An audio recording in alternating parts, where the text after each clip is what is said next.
제 목이 조금 이렇게 길어진 것 같지 않습니까? 언제 새서만교회 다시 와보나.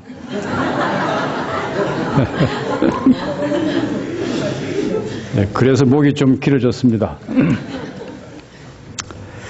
아주 옛날 노아 때 이야기입니다. 하나님께서 인간의 죄악이 땅에 관영한 것을 보시고 홍수로 인간을 심판하시겠다 했습니다.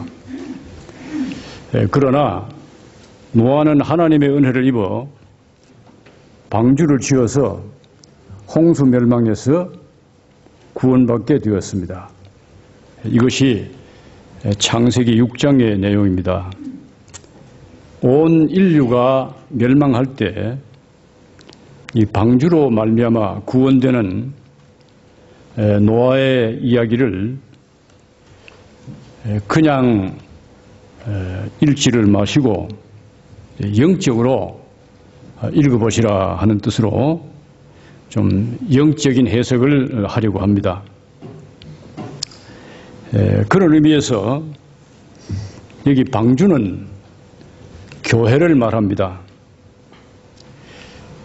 노아 시대 때는 하나님께서 홍수로 심판을 하셨지만은 세상 마지막이 되면 홍수 심판이 아니고 불심판이 될 것입니다.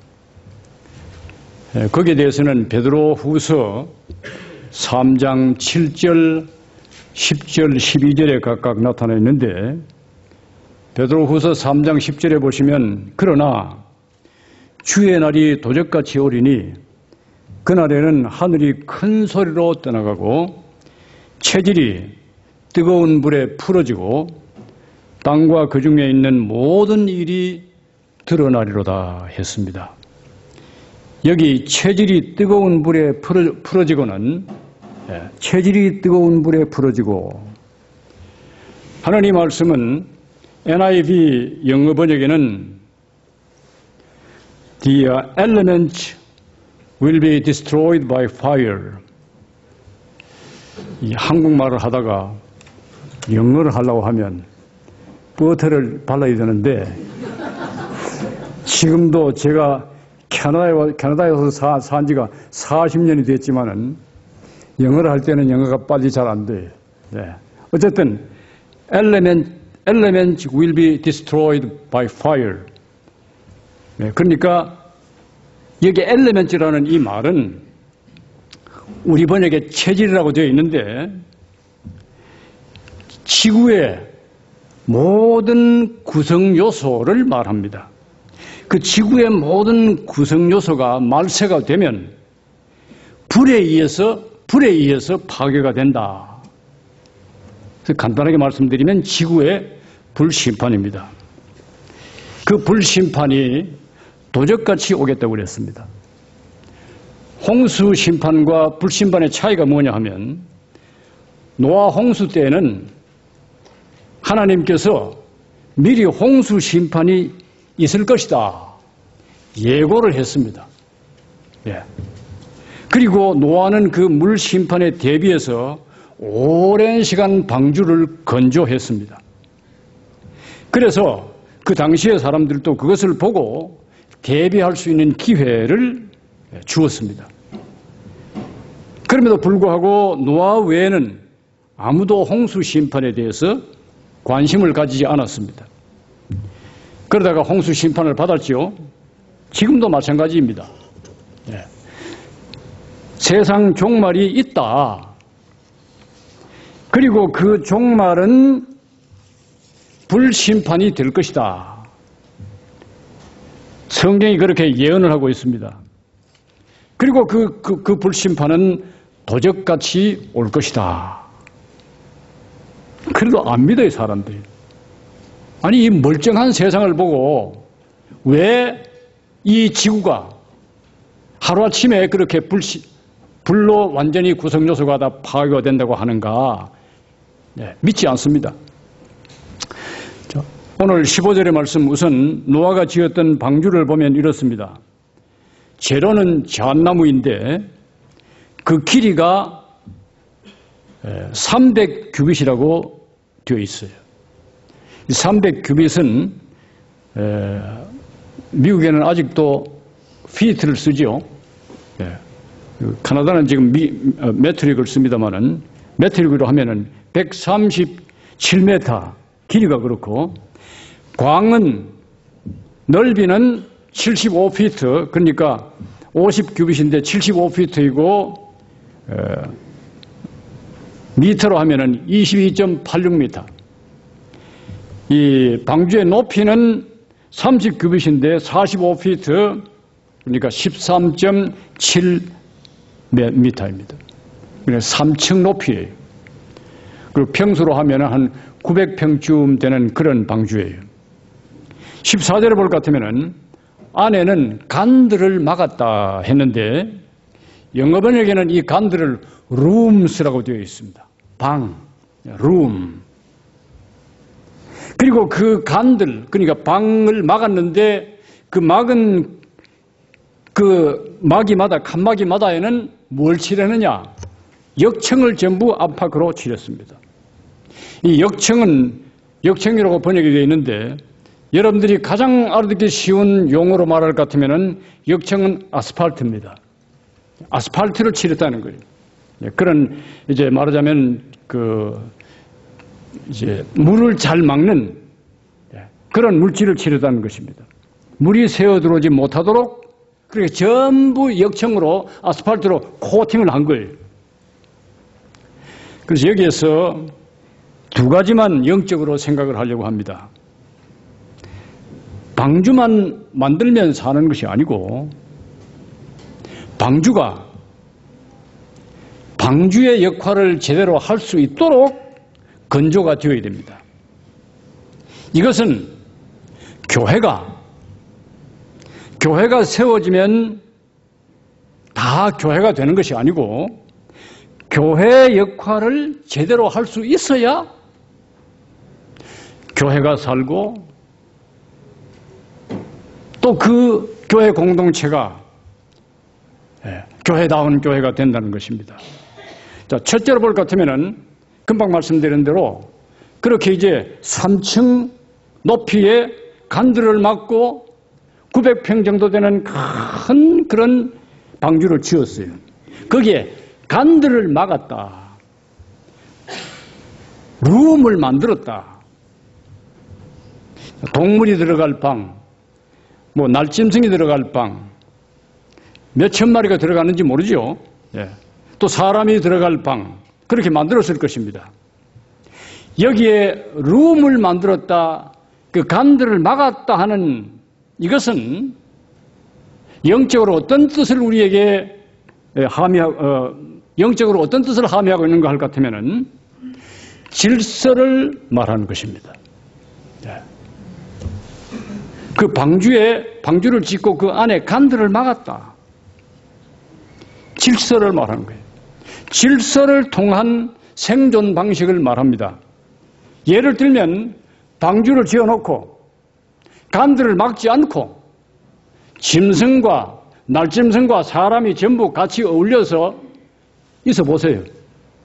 거기에 방들이 없으면 어떻게 되겠습니까? 살 수가 없죠. 교회가 그렇습니다. 교회는 그냥 교회가 되는 것이 아니에요.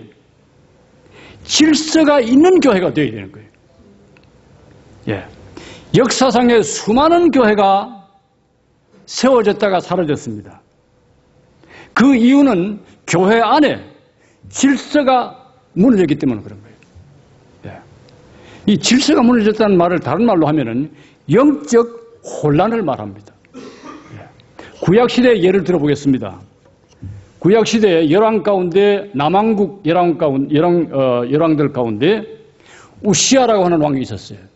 이 우시아 왕이 이제 자기가 통치하는 시대에 나라가 아주 강성하게 되어졌어요.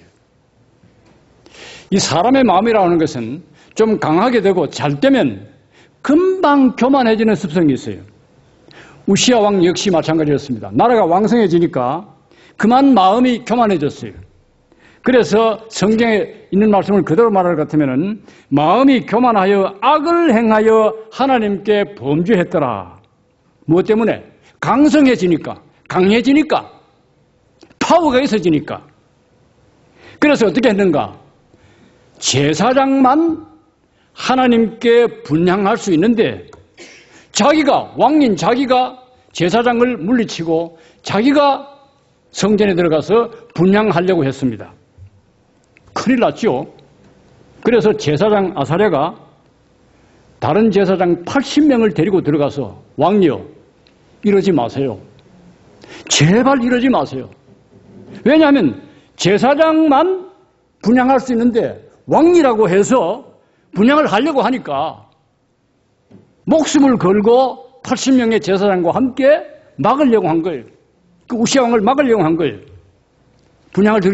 분향을 하지 못하도록 막으려고 한 거예요. 못하게 막으니까 우시야 왕이 노를 발했습니다. 그때 어떻게 되느냐? 그때 즉시 우시야 왕의 이말, 우시야 왕이 제사장이 막는데도 불구하고 억지로 분향을 하려고 하니까, 그리고 화를 내니까 이마에 나병이 생겼습니다. 문둥병이 발생을 한 거예요.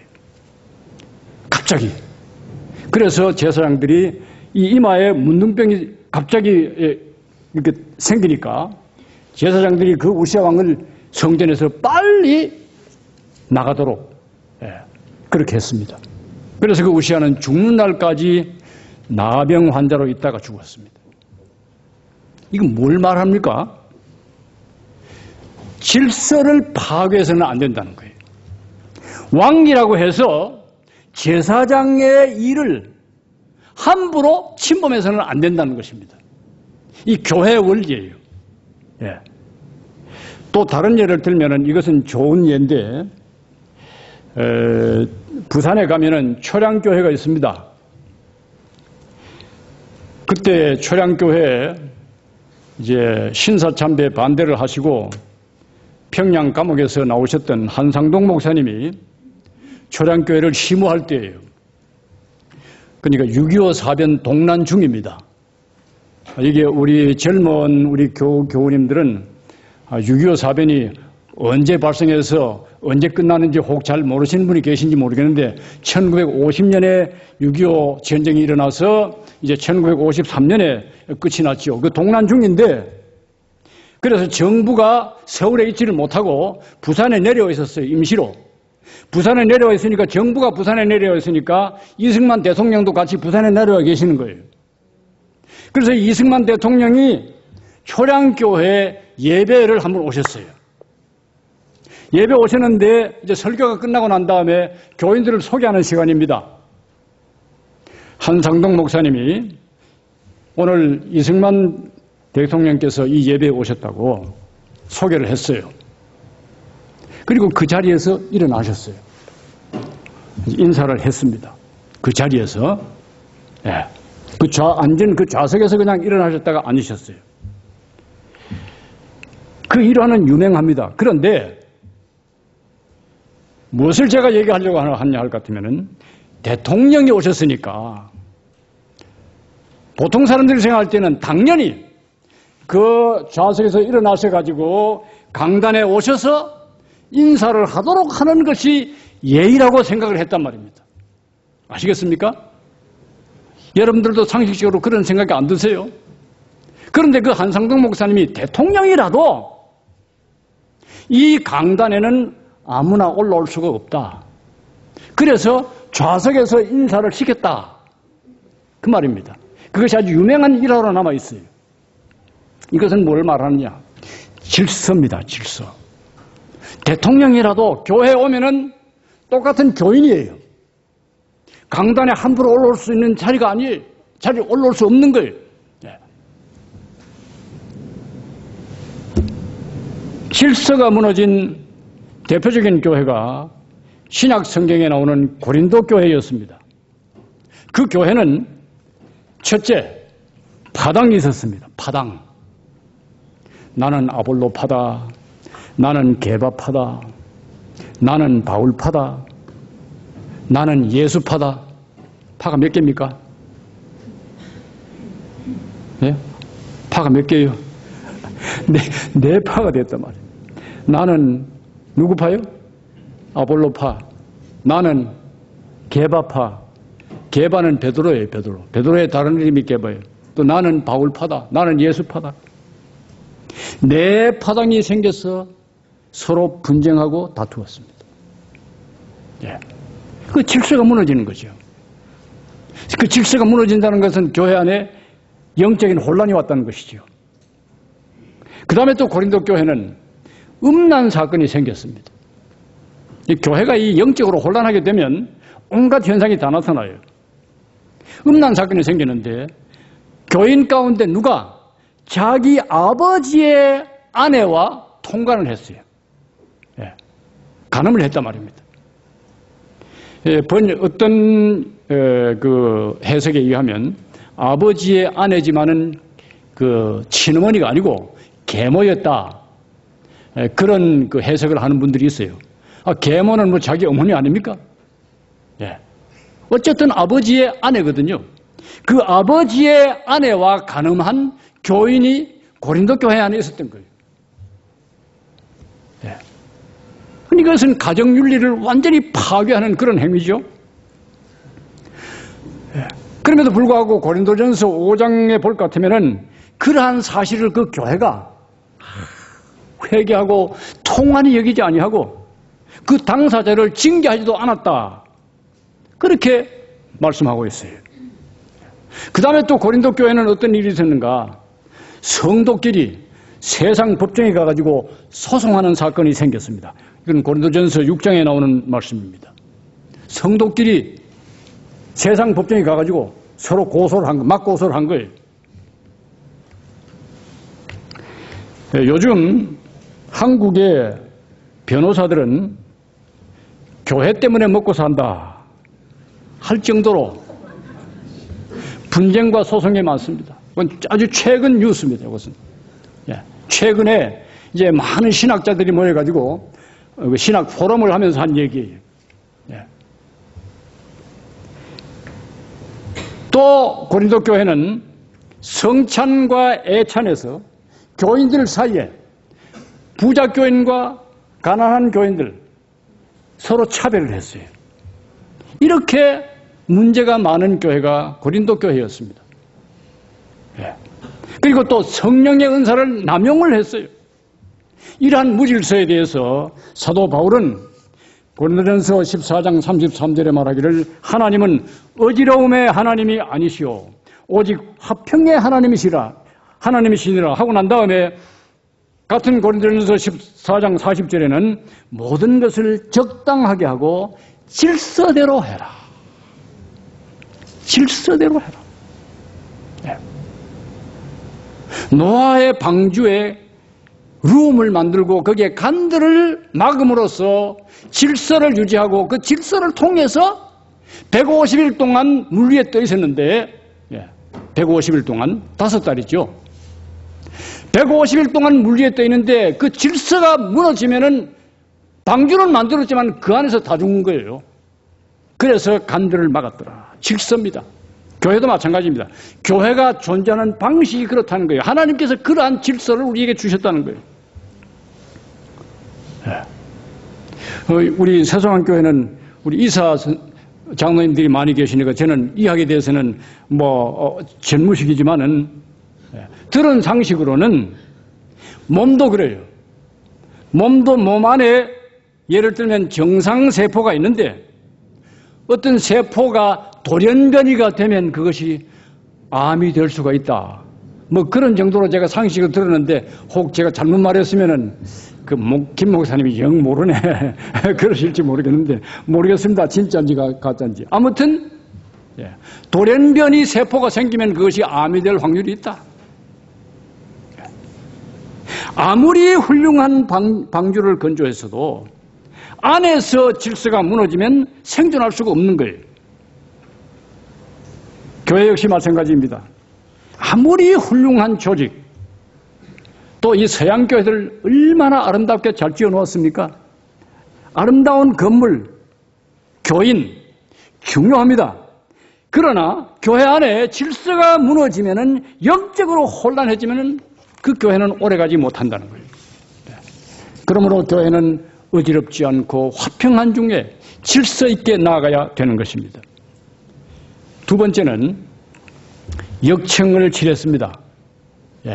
아스팔트를 칠했단 말이에요. 그걸 안팎으로 칠했습니다. 아마 코팅을 할 때 한 번만 한 것이 아니고 여러 번 했을지도 몰라요. 여러분들도 어떤 이 코팅을 할 때는, 페인트 칠할 때도 여러분들이 집에 대개 벽에도 페인트 칠할 때 한 번만 하지 않지 않아요? 처음에 하고 또 하고 또 하고 여러 번을 합니다.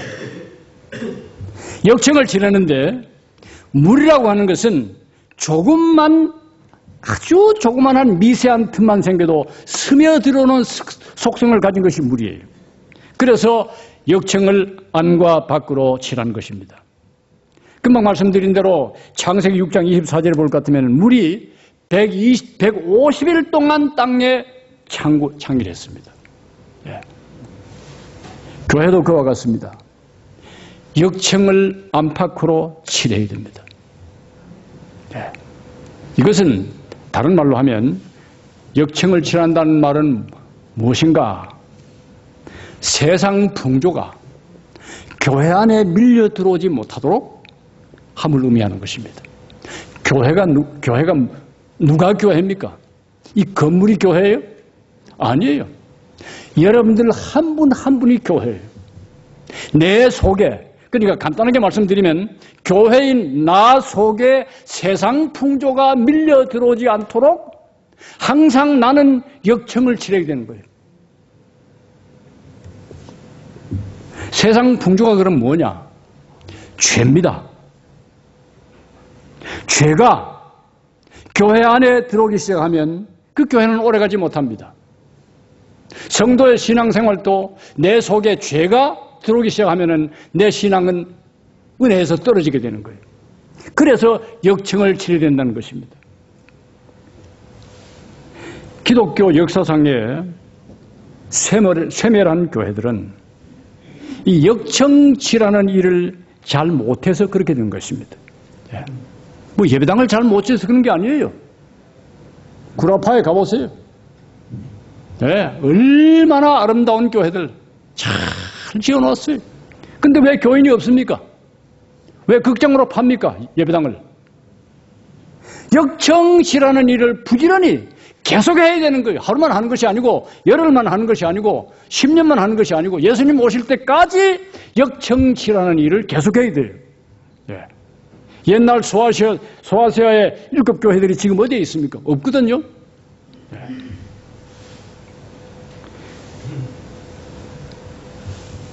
죄가 교회 안에 들어오지 못하도록 항상 우리는 자신을 잘 살펴야 됩니다. 세속화하는 일을 막아야 된다, 그 말입니다. 요즘은 이 목사님들이 설교하기가 상당히 어려운 시대예요. 예를 들면 지금 세계에서 14개국이 동성애 결혼을 허용하는 국가입니다. 최근에 그러니까 한 3년쯤 됐는가 모르겠는데 이제 불란서가 동성애 결혼을 합법화했죠. 14개국인데 이 14개국의 나라들이 동성애 결혼을 합법한 그런 나라들이 거의가 다 기독교 국가예요. 캐나다도 지금 동성애 결혼이 합법화되어 있어요. 그래서 이러한 동성애 결혼을 합법화하는 이런 나라에서는 목사님들이 설교를 잘 못해요. 뭐에 대해서? 동성애에 대해서 설교를 잘 못하는 거예요. 잘못 설교하면 인권 침해가 돼요. 인권 침해가. 그래서 수어를 당해요. 고소를 당할 수가 있어요.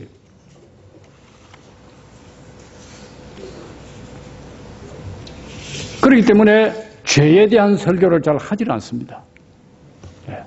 요즘은 목사님들이 죄에 대한 설교를 거의 하질 않아요. 잘못하다가는 뭐 수를 당하니까. 이것은 좀 오래된 얘기인데 미국에 국회의원이 한 분 있었어요. 워싱턴 DC의 교회를 나가시지를 않고 주말만 되면 지역구 교회를 찾아가는 거예요. 그래서 동료 국회의원이 물었어요.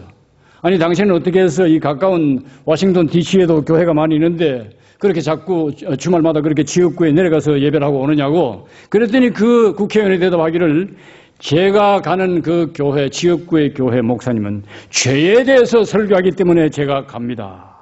그랬다는 것입니다. 네.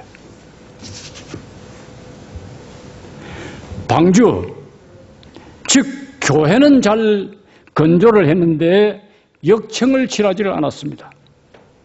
결국 그 교회는 그 교회라고 하는 배에 탄 사람을 구원하지 못하는 교회가 된 것입니다. 노아는 하나님이 지시하신 대로 방주를 만들었습니다. 그리고 자기의 8 식구와 방주에 탔던 짐승까지 다 구해냈습니다. 자, 오늘 현대판 방주인 교회는 어떠해야 하는가? 사랑하는 성도 여러분들, 죄에 대해서 민감하시기를 바랍니다. 그럼 구체적으로 제가 한 2가지 예만 들겠습니다.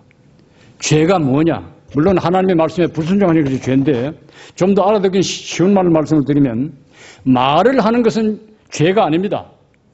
예. 우리가 말을 하지요. 폭행을 많이 합니다. 좋습니다. 말을 하는 것은 죄가 아니지만은 남을 모함하고 끌어내리기 위해서 거짓말을 하고 모함하는 것은 그건 죄죠. 예. 예를 들면 그렇단 말입니다. 네? 밥을 먹는 것은 죄가 아니에요. 그렇죠? 우리는 밥을 먹어야 살아요. 밥을 먹는 것은 죄가 아닌데 몸이 350파운드 될 때까지 먹는 것은 그건 죄예요. 네? 물론 여기는 350파운드 되는 분 없으니까 제가 자신 있게 말합니다. 네? 암이라고 하는 한문을, 이게 오늘 한문을 잘 젊은 분들은 모르시지만은 암을 한문으로 쓰면 이렇게 이제 간물이 비슷한데 그 밑에다가 입구가 3개예요. 입구. 입구 3개 그 밑에 매산자, 산 할 때 높은 산, 매산자가 있어요. 그러면은 입 3개를 가지고 산처럼 먹었다. 네. 입 3개를 가지고 산처럼 많이 먹으면 암이 될 확률이 많다. 뭐 꼭 암이 된다는 건 아니에요. 네? 그 절제하지 못하는 것도 그 죄지요. 그러니까 남의 죄에 대해서 민감하지 말고 내가 어떻게 하면 좀 더 하나님의 뜻대로 살까? 그래서 열심히 은혜 생활을 하면 죄는 발붙일 곳이 없게 되는 거예요. 자, 오늘 2가지 말씀드렸습니다. 첫째는 모두 교회의 화평과 질서에 힘을 쓰시기 바랍니다. 교회는 영적으로 혼란해지면 안 됩니다. 제가 언제 기회가 있으면 현대 이단에 대해서 정말 할 말이 많습니다. 지금 한국은 신천지 이단 때문에 정신없어요. 얼마나 혼란한지 몰라요. 2번째는 역청을 열심히 치러야 됩니다. 이러한 은혜가 함께 하시기를 주님의 이름으로 축원합니다.